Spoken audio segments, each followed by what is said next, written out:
आप सभी को मेरा नमस्कार। मैं बहुत ही गौरवान्वित महसूस कर रही हूँ कि इस कार्यक्रम में आप सभी ने मुझे बुलाया और इस कार्यक्रम का मैं हिस्सा बनी।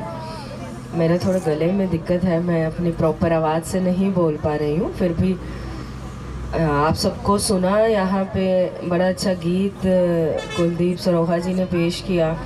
उनका गीत सुन के तो मुझे भी मन था भी मैं भी यहाँ एक गीत सुना के जाऊँ, और मैं ज़रूर सुनाती, लेकिन मैं आवाज़ में ठीक से बात भी नहीं कर पा रही हूँ तो गीत नहीं गा पाऊँगी। अदरवाइज़ आप सबके जो कार्यक्रम यहाँ पेश किया, जो वेलकम सॉन्ग बच्चों ने पेश किया, मुझे बहुत अच्छा लगा। और जो सबसे आगे एक लड़की खड़ी थी, जो भी ये खड़ी है, ये कितने साल की थी जो डांस कर रही थी वेलकम सॉन्ग में? हाँ, ये वाली लड़की, ये कितने साल की है?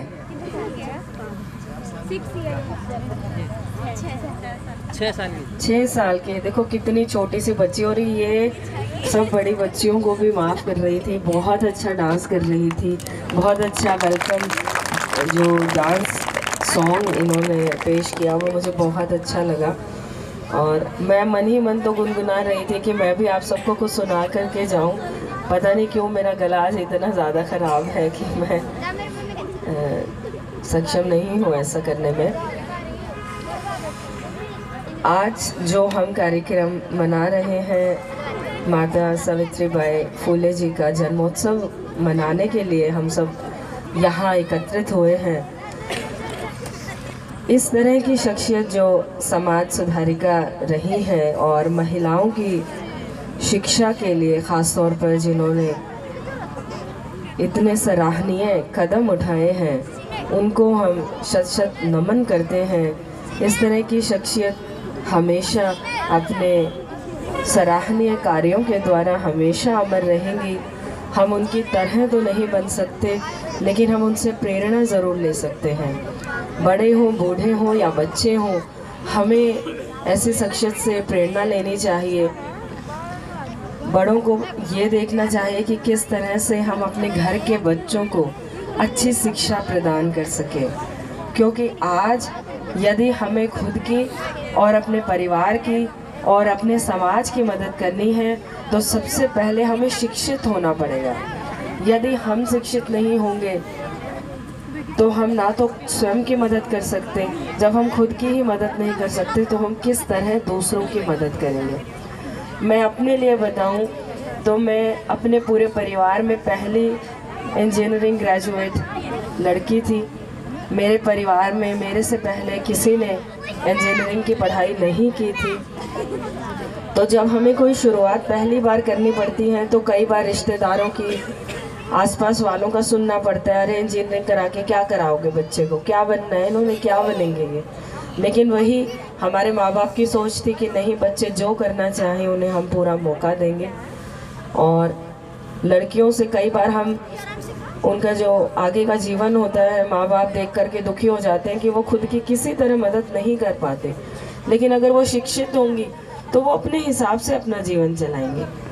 तो उनको शिक्षित करके, उनको मजबूत बना करके ही अगले घर भेजें।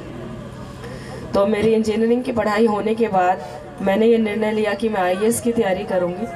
तो मेरे घर वाले ने पूरा सपोर्ट किया, घर वालों ने, और उन्होंने कोचिंग दिलाई, मैंने तैयारी की।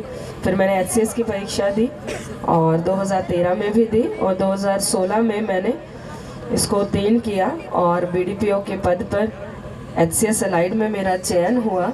तो आज मेरे पूरे परिवार वाले इस बात पर गर्व करते हैं कि हमारे पूरे परिवार में, हमारे गांव में पहली महिला जो एचसीएस अलाइड सर्विसेज में चयनित हुई है और आज हरियाणा सरकार के जिम्मेदारी के पद पर कार्यरत है। तो ये कोई एक दिन की सफलता नहीं होती है, बचपन से एक सोच होती है। हम बचपन से एक सोच लेकर के चले कि हमें जीवन में कुछ बनना है, और यही आप सभी छोटे छोटे बच्चों से मैं कहना चाहूँगी, अभी से अपना लक्ष्य निर्धारित करें। मैं जब छोटी थी तो बड़े ध्यान से जब हमें कोई बात बताई जाती थी, बड़े ध्यान से बड़ों की बात सुनते थे, और जो चेंज अपने में लाना है कि हाँ हमें ये कार्य करना है, वो करते थे। तो आप अपना लक्ष्य निर्धारित करें, समय नष्ट कभी ना करें, फ़ोन है और आजकल इंटरनेट वगैरह उपलब्ध है, बच्चे बहुत ज़्यादा समय अपना नष्ट करते हैं। हमारे समय में हम इतना नहीं करते थे, और जब इंटरनेट आ भी गया था तो तब भी हम नहीं चलाते थे, हम पढ़ते थे। मैं तो जब पढ़ती थी अपने काला फ़ोन रखते थे जिसमें नेट नहीं होता था, कि हमें पढ़ना है, हमें उतना ही इंटरनेट का प्रयोग किया जाए जितना कि आवश्यक हो। तो हमें ऐसी आदतें डालनी है जो हमारी पढ़ाई में बाधा ना बने और हम अच्छे से पढ़ सकें। जो भी कुछ हमें स्कूल से कार्य मिलता है, बड़े अच्छे से बच्चों को चाहिए कि वो उसे याद करें, बार बार घर पे सुनाएं, माँ बाप को सुनाएं, भाई बहनों को सुनाएं। आपस में जब खेलते हो बच्चे, आप लोग आपस में, तो भी पढ़ाई से रिलेटेड चीज़ें याद करके एक दूसरे को सुनाएं। कितने अच्छे से हम चीज़ें याद करें, इसका ही सारा खेल है। कुछ बच्चे अच्छे से पढ़ पाते हैं, कुछ नहीं पढ़ पाते। तो आज का जो कार्यक्रम है बड़ा ही उत्साहवर्धक है कि हमें अपने शिक्षा के स्तर को निरंतर बढ़ाना चाहिए। हर उम्र के लोगों को चाहिए कि हम आगे बढ़ते रहें और कुछ नया जीवन में सीखते रहें। यही जीवन है, तभी हम इस जीवन को सार्थक बना पाएंगे। मैं अधिक बोलने में असक्षम हूँ, तो उसके लिए मुझे माफ़ करें। और पुनः मैं सावित्रीबाई फुले जी के जन्मोत्सव की आप सभी को बधाई देती हूँ, और ये आशा करती हूँ कि आप सभी उनके जो जीवन का स्रोत रहा है, जो जीवन का उद्देश्य रहा है, उसे समझेंगे और अपने जीवन में भी उसे लेकर के आएंगे। धन्यवाद।